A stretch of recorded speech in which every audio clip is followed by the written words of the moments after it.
Hello everyone, welcome once again in my YouTube channel in A K career academy. तो देखिए, अभी हम लोग क्लास 8 के साइंस को पढ़ रहे हैं, जिसमें आपको आज 8वां चैप्टर स्टार्ट किया जाना है और ये है दाब और बल में आपसी संबंध है, यानी the mutual relationship between pressure and force. और इसमें आज हम आपको क्या क्या बताने वाले हैं, पहले इस चीज को बता देते हैं। तो देखिए, आज हम लोग सबसे पहले समझेंगे दाब क्या है, फिर उसके बाद हम आपको बताएंगे दाब का फॉर्मूला क्या होता है निकालने के लिए, दाब का एसआई मात्रक क्या होता है, और दैनिक जीवन में दाब के कुछ प्रमुख उदाहरण को देखेंगे, और साथ ही साथ वायुमंडलीय दाब यानी एटमॉस्फेरिक प्रेशर क्या होता है इसको समझेंगे। तो आइए स्टार्ट करते हैं। सबसे पहली चीज कि दाब है क्या, प्रेशर, व्हाट इज प्रेशर। तो देखिए, हम डिफाइन कैसे करेंगे, तो हम कह सकते हैं कि प्रति इकाई क्षेत्रफल पर लगने वाले बल को दाब कहते हैं, यानी the perpendicular force per unit area is called pressure. अब देखिए, इसको अगर हम फॉर्मूला के वे में लिखना चाहें तो हम कैसे लिख सकते हैं भाई, फल दाब बराबर बल बट्टा क्षेत्रफल। अगर इसको हम इंग्लिश में फॉर्मूला को लिखना चाहें तो हम कैसे लिख सकते हैं, that pressure is equal to force upon area, यानी फोर्स बाय एरिया। तो देखिए, अब यहां पे हम आपको बताने वाले हैं कि दाब का एसआई मात्रक क्या होता है। तो इसको हम तो निकाल के आपको दिखा रहे हैं दैट दाब का एसआई मात्रक क्या होगा। तो देखिए, यहां हम लिख दिए दाब का एसआई मात्रक इक्वल टू क्या होता है, ये हमें फाइंड करना है, निकाल के बता रहे हैं। तो देखिए, दाब का फॉर्मूला अभी यहां हम बताए हैं दैट दाब इक्वल टू होता है बल बटा क्षेत्रफल। तो आप खुद से सोचिए यहाँ पे कि दाब का फॉर्मूला होता है बल बटा क्षेत्रफल, लेकिन हमें तो दाब का एसआई मात्रक निकालना है ना। तो बराबर क्या होगा, बल का एसआई मात्रक एंड डिवाइडेड बाय क्षेत्रफल का एसआई मात्रक। ठीक है, तो बताइए बल का एसआई मात्रक क्या होता है भाई, न्यूटन होता है, और क्षेत्रफल का एसआई मात्रक क्या होता है भाई, वर्ग मीटर होता है। इसको अगर हम शॉर्टकट में लिखना चाहें तो कैसे लिख सकते हैं, न्यूटन पर मीटर स्क्वायर। यहाँ एक और चीज हम आपको बता दें कि ये जो न्यूटन पर मीटर स्क्वायर है, यानी 1 न्यूटन पर मीटर स्क्वायर, इसको हम 1 पास्कल भी लिख सकते हैं, इसको 1 पास्कल भी लिखा जा सकता है। तो इस प्रकार हम कह सकते हैं कि दाब का एसआई मात्रक पास्कल भी होता है। तो देखिए, यहां से ये हम चीज निकाल लिए हैं कि दाब का एसआई मात्रक न्यूटन पर मीटर स्क्वायर होता है, और 1 न्यूटन पर मीटर स्क्वायर में 1 पास्कल होता है। तो हम इसको ऐसे लिख सकते हैं। चलिए, यहां तक आप समझ लिए। अब आइए इसके बाद एक और छोटी सी चीज का हम चर्चा कर लेते हैं, दैट दाब जो होता है ना, ये क्षेत्रफल का इनवर्स प्रोपोर्शनल होता है। कहने का मतलब यह है कि इस प्रेशर में और फिर ये जो क्षेत्रफल है, इस दोनों में, प्रेशर में और एरिया में, इस दोनों में व्युत्क्रमानुपाती का संबंध होता है। व्युत्क्रमानुपाती कहने का मतलब क्या हुआ, इसका मतलब हुआ इनवर्स प्रोपोर्शनल। ये रिलेशन जो है प्रेशर और एरिया में होता है। अब देखिए, आप कैसे कह सकते हैं कि दाब और क्षेत्रफल में व्युत्क्रमानुपाती का संबंध होता है। तो देखिए, हम इस प्रकार कह सकते हैं इस आधार पे, बिकॉज दाब बराबर फॉर्मूला होता है बल बटा क्षेत्रफल। तो आप यहां पे देख सकते हैं कि ये जो दाब शब्द लिखा गया है, ये ऊपर की ओर है, मतलब फ्रैक्शन फॉर्म तो ये है नहीं, बट अगर होता तो ये ऊपर की ओर होता है, और ये क्षेत्रफल जो है फ्रैक्शन फॉर्म में नीचे की ओर है। इसलिए जब भी ऐसा होता है तो इस दोनों राशियों में, दोनों क्वांटिटीज में जो है व्युत्क्रमानुपाती रिलेशन माना जाता है। और फिर अगर हम दाब और बल की बात करेंगे तो चूंकि दाब भी ऊपर है बल भी ऊपर है, तो इस दोनों में समानुपाती यानी प्रोपोर्शनल का रिलेशन होगा। अब आपके मन में सवाल आएगा कि क्या सर समानुपाती और व्युत्क्रमानुपाती का मतलब क्या है, that what is proportional and what is inverse proportional. तो देखिए, इसका मतलब ये हुआ, अगर हम बात करते हैं जब समानुपाती की, तो इसका मतलब ये निकलता है कि अगर जैसे मान लीजिए कि हम अभी बोले कि दाब और बल में समानुपाती संबंध होता है, तो इसका मतलब ये हुआ कि अगर आप कम थोड़े मात्रा में बल लगा रहे हैं तो दाब भी कम होगा, और अगर आप अधिक मात्रा में बल लगा रहे हैं तो दाब भी क्या होगा, अधिक होगा। यानी समान रेशियो में एक दूसरे मतलब दोनों क्वांटिटीज बढ़ेगा। और देखिए इस दोनों में व्युत्क्रमानुपाती संबंध है। इसका मतलब क्या हुआ कि अगर आप क्षेत्रफल को बढ़ा देते हो तो दाब कम हो जाएगा, और क्षेत्रफल को अगर आप घटा देते हो तो दाब जो है बढ़ जाएगा। कहने का मतलब यह है कि अगर मान लीजिए कहीं क्षेत्रफल, कहीं का एरिया आप बढ़ा दिए तो वहां पे प्रेशर कम लगेगा, और कहीं का एरिया आप कम कर दिए तो वहां पे प्रेशर अधिक लगेगा। आपको एक छोटे से एग्जांपल से हम समझा रहे हैं, तब आपको बहुत अच्छी तरीके से समझ में आएगा। आपको तो ये चीज पता होगा कि डिस्टेंस निकालने का फॉर्मूला क्या होता है, दूरी इक्वल टू होता है चाल गुणे समय। यानी हम इसको कह सकते हैं, इसको अगर यहाँ पे हमें चाल फाइंड करना हो तो हम लिख सकते हैं चाल इज इक्वल टू, ये देखिए दूरी है और ये समय गुणा में है, यहाँ आएगा तो क्या होगा, भाग में। यानी स्पीड इज इक्वल टू हो गया डिस्टेंस बाई टाइम। तो देखिए यहाँ पे आप समझिए कि ये जो चाल है ना, ये चाल ऊपर की ओर है और ये दूरी भी ऊपर की ओर है। तो यहाँ हम जिस प्रकार बताया उस हिसाब से देखें तो इस दोनों में समानुपाती का संबंध होगा। तो समानुपाती का मतलब एक बढ़ेगा तो दूसरा भी बढ़ेगा, एक घटेगा तो दूसरा भी घटेगा। तो देखिए कहने का मतलब ये है कि मान लीजिए कि हमारे पास 2 घंटा समय है। कितना समय है जी, 2 घंटा समय है। तो 2 घंटा समय में अगर चाल कम रख रहे हैं तो हम कम ही दूरी तय करेंगे, अगर चाल अधिक कर दिया, अपना स्पीड बढ़ा दिए तो डिस्टेंस भी बढ़ जाएगा हमारे कवर करने का। ये देखिए चाल ऊपर है और समय क्या है, नीचे है। तो फिर इस दोनों में कैसा रिलेशन होगा, इस दोनों में संबंध होगा व्युत्क्रमानुपाती का। अब आपको समझा रहे हैं, जैसे मान लीजिए कि हम बात करेंगे चाल और समय में व्युत्क्रमानुपाती संबंध का। सोचिए अगर आपको 100 किलोमीटर दूरी तय करना, मात्र 100 किलोमीटर आपको दूरी तय करना है, और आपसे पूछा जा रहा है कि चाल और समय में कैसा संबंध है, तो खुद से बताइए, हमें डिस्टेंस इतना ही तय करना है, इससे न कम न ज्यादा। तो आप सोचिए अगर हम चाल अधिक रखेंगे तो समय कम लगेगा, और अगर चाल कम रखेंगे, स्पीड कम रखेंगे तो समय क्या लगेगा, अधिक लगेगा। कॉमन सेंस की बात है। तो उल्टा हो रहा है कि नहीं, यानी व्युत्क्रमानुपाती संबंध है। ठीक वैसे ही हम यहाँ पे देखें फॉर्मूला में कि दाब ऊपर है, क्षेत्रफल नीचे है, तो इस दोनों में कैसा संबंध होगा, व्युत्क्रमानुपाती का संबंध होगा। तो देखिए इसको हम लिखेंगे कैसे, तो देखिए हम लिख सकते हैं कि दाब और क्षेत्रफल में व्युत्क्रमानुपाती संबंध होता है। यदि क्षेत्रफल का मान हम बढ़ाते हैं तो दाब का मान घट जाता है, और अगर क्षेत्रफल हम कम करते हैं तो दाब का मान बढ़ जाता है। आप ऐसे लिख सकते हैं इस चीज को, ठीक है। अब आइए हम दैनिक जीवन में दाब के बहुत सारे उदाहरण को बताएंगे, जिससे आपका ये कॉन्सेप्ट जो है काफी क्लियर हो जाएगा। तो देखिए पहला एग्जाम्पल कह रहा है दैट कील या खूंटी के नुकीले सिरे का जो क्षेत्रफल होता है इसके शीर्ष के अपेक्षा जो है कम होता है। इसका मतलब समझिएगा आप कील देखे होंगे, कील लगभग इस प्रकार का होता है। इसका ऊपर वाला जो सिरा होता है अधिक मोटा होता है, और इसका नीचे वाला जो सिरा होता है अपेक्षाकृत क्या होता है, पतला होता है, मतलब काफी पतला होते जाता है इसका नीचे वाला सिरा। देखिए इससे ऐसा क्यों किया जाता है कि नीचे वाला सिरा को पतला रखा जाता है। आप सोचिए कि ये इस सिरे को हमें दीवार में ठोकना है या कहीं भी इसको ठोकना है, तो फिर होगा क्या कि जितना इसका क्षेत्रफल कम होगा, यानी नीचे वाला सिरा का क्षेत्रफल जितना कम होगा उतना ही अधिक प्रेशर बनेगा। बताया ना कि ये एरिया में और प्रेशर में दोनों में उल्टा संबंध है व्युत्क्रमानुपाती का। तो अगर एरिया कम रख रहे हैं तो प्रेशर क्या होगा, अधिक लगेगा, और कील जो है जब अधिक प्रेशर लगेगा तो आसानी से हम ठोक पाएंगे, या खूंटी वगैरह में भी हम वैसा देखते हैं।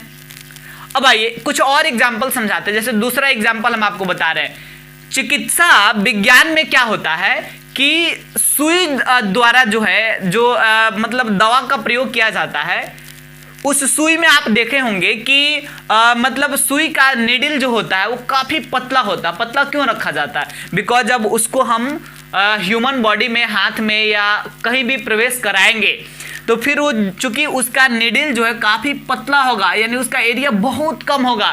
तो जब एरिया बहुत कम होगा तो अधिक प्रेशर लगेगा और वह हमारे मांसपेशियों में आसानी से प्रवेश कर जाएगा। तो यही रीजन है। चलिए और कुछ एग्जांपल समझाते हैं। जैसे मान लीजिए कि हम बात करते हैं बड़े और भारी वाहनों की। बड़ी बड़ी गाड़ियां जो होती है, जो भारी गाड़ियां होती है, जैसे ट्रक वगैरह की हम बात करेंगे, तो ट्रक वगैरह में क्या होता है कि बहुत चौड़े चक्के का यूज, उसमें जो पहिया लगा हुआ रहता है काफी चौड़ा होता है। और यही मतलब केवल चौड़ा ही नहीं बल्कि पीछे तो डबल चक्का का भी, एक तो चौड़ा होता है ऊपर से डबल चक्के का इस्तेमाल किया जाता है। ठीक है, तो फिर ऐसा क्यों होता है? देखिए बिकॉज यहाँ क्षेत्रफल कम कर रहे थे और यहाँ चक्का का एरिया हम क्या कर रहे हैं, बढ़ा रहे हैं।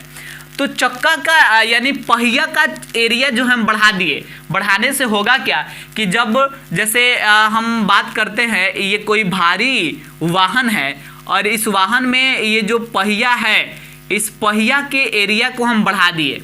इसका एरिया हम जब बढ़ा देंगे तो फिर रोड पर, सड़क पर इसका प्रेशर कम हो जाएगा, एरिया अधिक हो गया, एरिया बढ़ गया क्योंकि मोटा चक्का का यूज किए, डबल चक्का का यूज किए तो एरिया इसका बढ़ गया। और जब एरिया बढ़ गया तो प्रेशर क्या हो जाएगा, कम हो जाएगा और रोड पर कम प्रेशर लगेगा, जिसके चलते रोड टूटने फूटने की संभावना कम रहेगी या चक्का का रोड में धंसने की संभावना कम रहेगी। तो ये इसका रीजन है। ठीक है, और आगे चलिए। अब हम आपको बता दें, जैसे खेतों में आप देखते हैं, चौथा एग्जांपल समझिए। खेतों में होता क्या है कि खेतों में काम आने वाले जो ट्रैक्टर होते हैं उसका चक्का जो है बहुत बड़ा होता है और उसका चक्का बहुत चौड़ा बनाया जाता है। ऐसा क्यों किया जाता है? तो देखिए इसका कारण यह है कि आप सुने होंगे भोजपुरी में एक शब्द कहा जाता है लेवाही का, यानी जब हमें धान बोना होता है ना, तो जब बारिश वगैरह पूरा हुआ रहता है या हम सिंचाई किए होते हैं तो उसमें पहले खेत को जोतना पड़ता है सिंचाई होने के बाद, बारिश आने के बाद, और पूरा मिट्टी जो है वहाँ का दलदली हुआ रहता है। तो अगर पतला चक्का रहेगा ना तो उस दलदल में फंस जाएगा, लेकिन ट्रैक्टर का जो चक्का होता है पहिया काफ़ी चौड़ा होता है। ठीक है, तो इसका फायदा क्या होता है, बहुत अधिक चौड़ा है। तो जब उस चक्का का एरिया काफी अधिक है तो इसका मतलब प्रेशर कम लगेगा और जब दाब कम लगेगा पृथ्वी पे तो फिर उसके नीचे धंसने की संभावना कम रहेगी। तो ये इसका कारण है। अब देखिए एक और एग्जांपल, और भी बहुत सारे एग्जांपल्स हमारे पास है, समझिए जो महत्वपूर्ण है। हम बात करते हैं जब हम बड़े बड़े भवन बना रहे होते हैं, बड़े बड़े घर बना रहे होते हैं, तो उसमें हम करते क्या है कि जो नींव दिया जाता है काफी चौड़ा दिया जाता है। उसके ऊपर भले ही 10 इंच या 5 इंच का आप दीवार जोड़े, लेकिन नींव चौड़ा होना चाहिए। नींव को चौड़ा क्यों रखा जाता है भाई?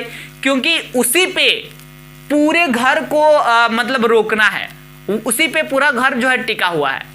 तो आप सोचिए नींव ज्यादा चौड़ा है, यानी नींव की एरिया अगर अधिक है तो इसका मतलब ये हुआ कि उस पे दाब कम लगेगा, उस पर प्रेशर कम लगेगा क्योंकि उसका एरिया अधिक है, चौड़ा बनाया गया है। तो और जब प्रेशर कम लगेगा तो अधिक से अधिक समय तक घर जो है टिका रहेगा, धंसने का संभावना नहीं रहेगा क्योंकि उसका मतलब दाब जो है प्रेशर कम लग रहा है। कुछ और एग्जाम्पल देखिए, ये काफी इंपॉर्टेंट एग्जाम्पल है जो अभी हम आपको बताने जा रहे हैं। 5 नंबर देखिए, रेलगाड़ियों के पटरियों के बीच में स्लीपर का प्रयोग करना।